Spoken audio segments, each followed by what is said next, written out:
The Walt Disney World war on Christmas continues, folks, with an announcement that our hopes have been dashed. Any hope that the Cinderella Castle Dreamlights were returning in 2026 with the castle renovations have been put to rest, as Disney has confirmed the Dreamlights are not returning. All that plus Disney has finally given its reasoning as to why the holiday Christmas gingerbread house has been discontinued at the Grand Floridian, and it's exactly what you thought it was. Let's talk about it today on That Park Place. All right, Vash. Christmas is under attack in the Central Florida area by the House of Mouse. Mickey Mouse has turned in his black fur for green Grinch fur, apparently, as he continues to steal Christmas from us one feature at a time. Guests hoping to see the Cinderella, this is from thatparkplace.com, written by Cham Lee. Guests hoping to see the Cinderella Castle Dreamlights return in 2026 will have to hope for another year. Walt Disney World has confirmed its holiday entertainment lineup, and the longtime seasonal lighting display is not included. Disney, of course, released details about its 2026 holiday offerings during its annual Halfway to the Holidays announcement. The lineup includes returning entertainment, seasonal decor, special ticketed events, and attraction overlays. However, the announcement does not include the physical Dreamlights display that last appeared on Cinderella Castle during the 2019 holiday season. Instead, Magic Kingdom will once again present Frozen Holiday Surprise. The nighttime castle show features Elsa, Anna, Olaf, Kristoff, and the Snow Geese before Cinderella Castle transforms with Christmas-themed projection effects. The presentation concludes with the castle covered in animated holiday imagery rather than the physical net of LED lights used for the former Dreamlights display. Vash, this was one of a kind, these Dreamlights. Of course it was. Absolutely. The Dreamlights, I mean, people from all over the world came to actually see these, and they would dress them up every single year going back, man, decades now. It was an absolutely marvelous thing to see. And, you know, the Osborne Festival of Lights, it's like, okay, well, you lost the venue. Fine, whatever. But the Castle Dreamlights, Marvin, this was... you know, they would incorporate it in shows and events and so forth. Obviously, you'd have big displays when it came to marketing material and everything else. To lose these, it's just, there's just less cheer going on at the Magic Kingdom and Walt Disney World, for that matter, right now, Marvin. Yeah, it's way less cheer.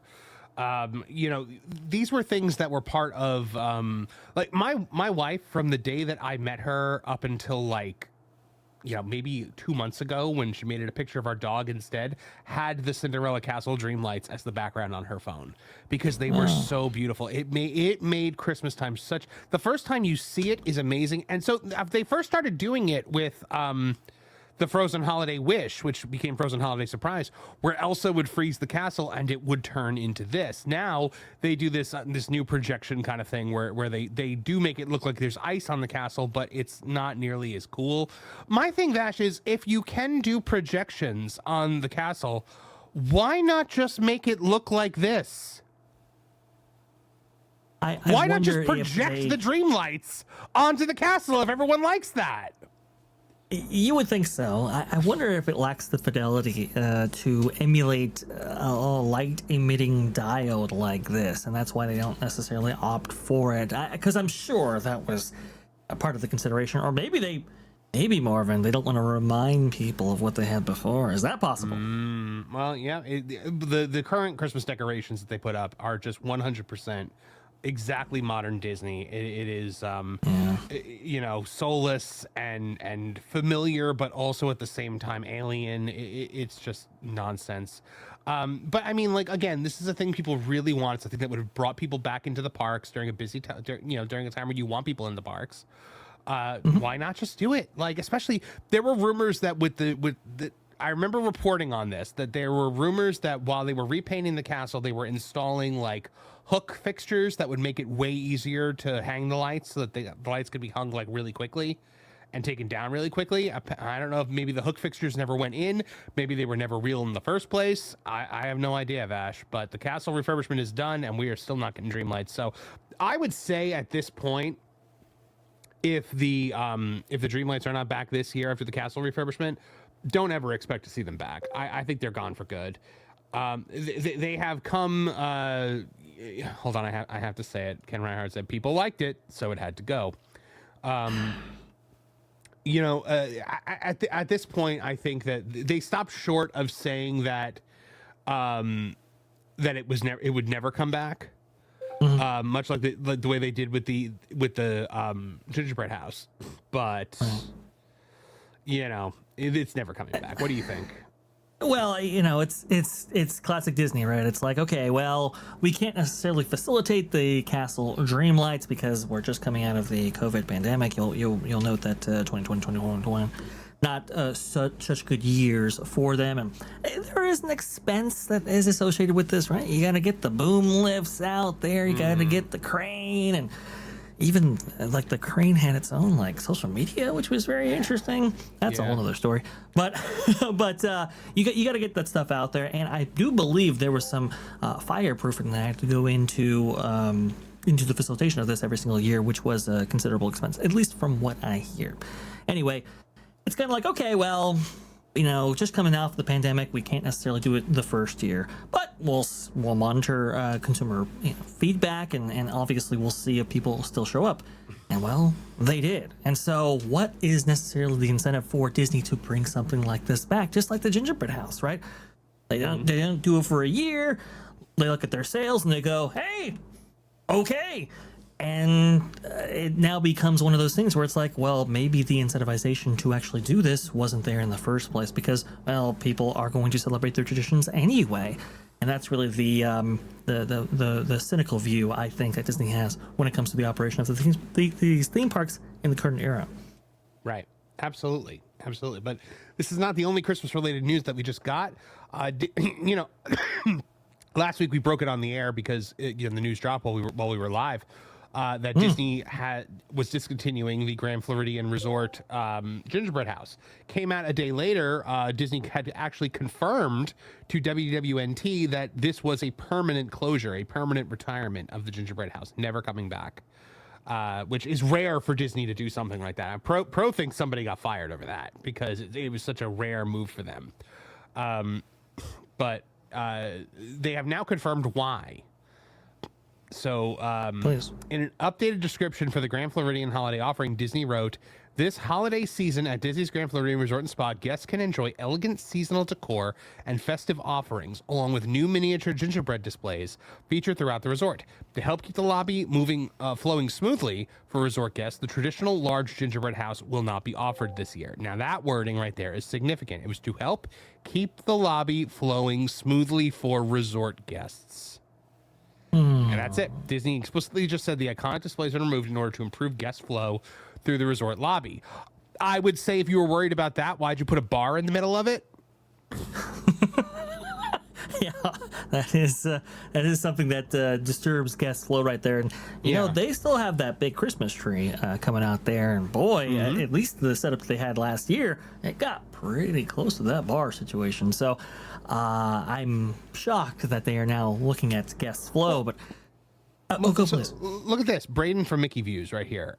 He has a couple things to say about this. He said, "I've heard it said that the gingerbread house had to go because during the 2024 holiday season, there were lines stretching from the monorail to the lobby. But I have a memory of those lines, presumably hotel guests waiting for the monorail, not the house, because it was down so much. Not a good reason." Yeah. He also says, to help keep the lobby flowing smoothly for resort guests, the traditional large gingerbread house will not be offered this year. Anyways, we just added a walk-up booze stand right there. It's so crazy. I mean, it is absolutely insane when you look at perhaps the crumbling infrastructure, or maybe the lack of investment into said infrastructure causing a lot of these decisions right here. I know there have been some people speculating that, okay, with this official statement by Disney saying that, you know, they have crowd flow concerns in the Grand Floridian itself, maybe in fact they are extrapolating from that there are larger crowd flow concerns when it comes to the other resorts, and maybe that's why they just regulated Disney Springs transportation, which is an interesting idea, interesting theory, but it's kind of like, okay, well, you spent all the money on the bar that nobody wanted, and now we're taking something away. You know, if the regulation when it came to the bus transportation system was to incentivize on resort stays, then why are you getting rid of the amenities that people would otherwise like to pay for? It's absolutely bizarre. Doesn't make any sense, at least to me. Now, Vash, I don't think we went over this last week because I think it came out after the show. But did you see now this right here, the updated verbiage that they've used to talk about the holiday decor at the resorts that hints at restrictions to resort hopping? Because they specifically said it is for guests staying at the resort or those with valid dining reservations. Right. And that's available on the Disney Parks blog post going into the resort and park decor that they're going to be having this year, which is very, very interesting. Now, some people are saying, well, that language existed last year. It takes on a different tone now. It takes on a different tone when we're when we're now restricting resort travel from Disney Springs. It's a completely different tone. Go ahead. Exactly. When you're clamping down as much as they are, it's kind of like, okay, I think this is for real now. And maybe this was the end goal for a while. But it's just, to me, it's kind of sad to lose these things and to paywall the cheer, so to speak, in the way that they have. And I was just watching a documentary on HGTV, this kind of special that they had going over the Walt Disney World Resort operation when it came to putting up the lights and everything like that. I was awestruck at just how the company used to run back in the day, what kind of machine it used to be, and how much they actually provided you in terms of value, in terms of holiday merriment and everything else. Now, so many of those programs have been cut back. So many of those offerings have been cut back. To lose another one like this, Marvin, it's worst way to save a buck. You know what? You're absolutely right. We got to get that one. You didn't. Well, of all the cheap, lousy ways to save a buck. There you go. I'm seeing people in the chat wondering about what the shape language of the gingerbread house was. And so what we've tried to do is really bring that shape language from the architecture. But like what we love to talk about at WDI is shape language. And we often refer to shape language. There's such iconic shape language in Spaceship Reverie attraction. We really wanted to make sure that we fused to that throughout the space. I believe it looks like a shingle. It does look like a shingle, yes. Yeah, those shingles were gross, though. I didn't like them. I would always get like cake pops and stuff like that from that little thing, but I wouldn't actually get the shingles. Wasn't a huge fan of the shingles. But Vash, now what's your take? Do you think they're actually going to start imposing restrictions on things like the monorail or the boat from Magic Kingdom to go to the resorts? Because a lot of people are saying that. I don't know if I buy it.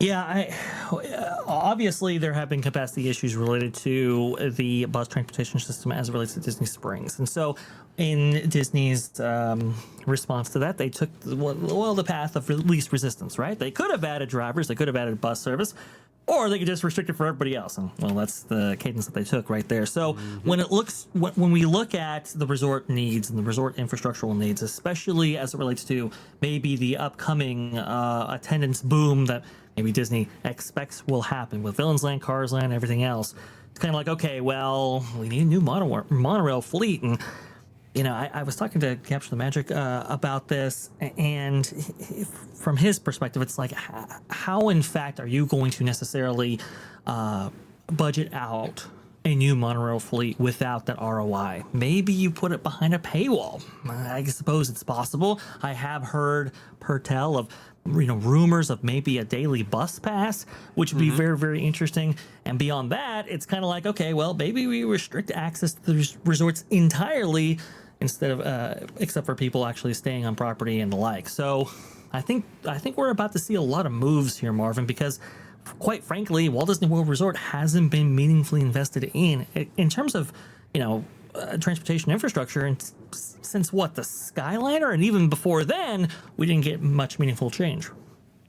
Yeah, that makes sense. That definitely makes sense. I think that I think it's all a Disney Springs issue. I think the issue is not that they don't want you in the resorts. I think it's they don't want you in the resorts without having to pay for something. So, and I think parking at the Magic Kingdom is enough for them. I think if you spend the $25 to park at the TTC, that's enough for them. They'll be like, okay, now we can actually, make it so that you can go to the resorts. I think bypassing the parking was the problem for them.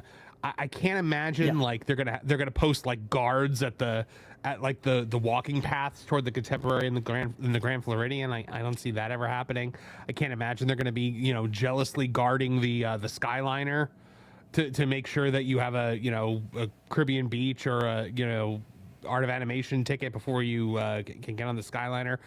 I don't think we're going to get to that point, but then again, I might be incredibly naive. So. Well, I would look at, you know, the erosion of like the Magical Express, for example. I think when that happened, the bubble really opened up in a way that maybe Disney themselves weren't necessarily prepared for, and certainly something that we didn't experience as guests.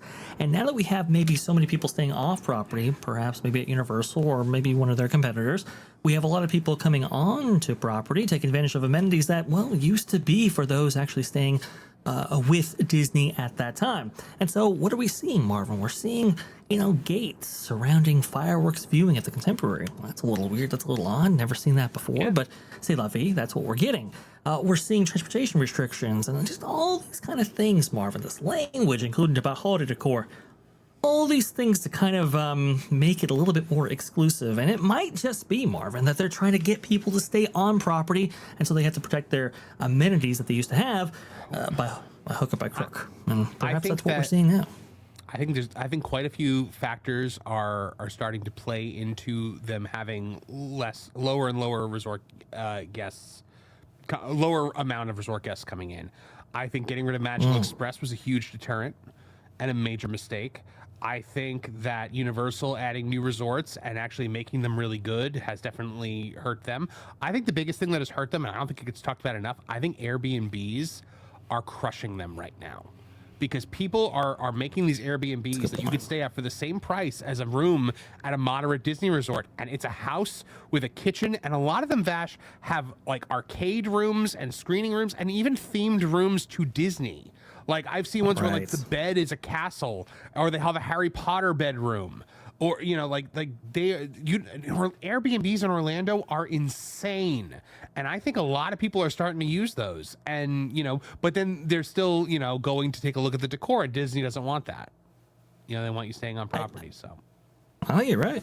Marvin, I think you're exactly right. I think there's been a lot of competition in the Orlando area, especially from timeshares and everything else, that they're looking at and going, well, we've got a lot more people coming onto property and not necessarily spending or even staying with us. And well, I mean, of course, not staying with us, but just like it does the benefit of facilitating this much traffic outweigh the costs associated with it, right? And I think you know, Disney's taking a look at that right now, which is no good. And Vash, it's at the point where it's also like trying to figure out how I wanted to word this. Yeah, I completely lost it. Sorry. It was like I could feel that thought literally escaping my brain as it was happening.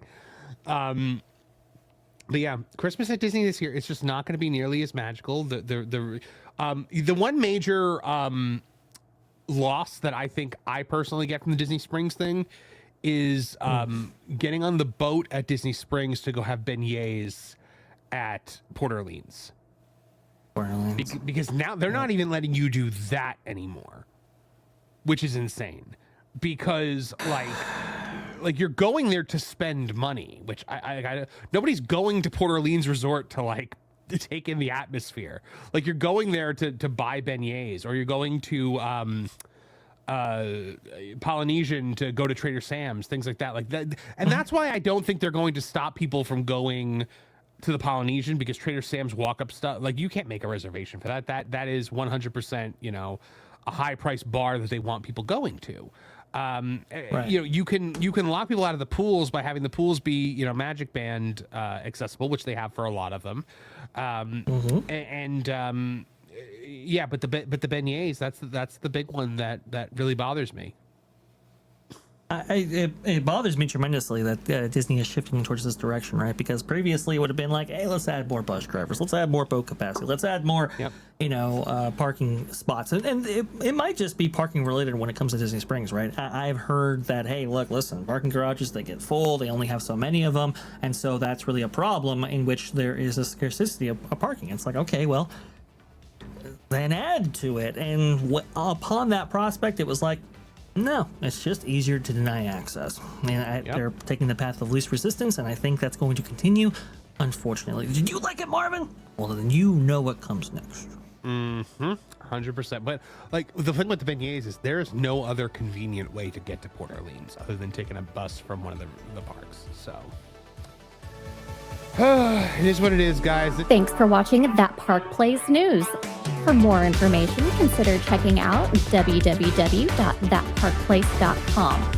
And don't forget to subscribe, share, like, and send this out on your favorite social media account.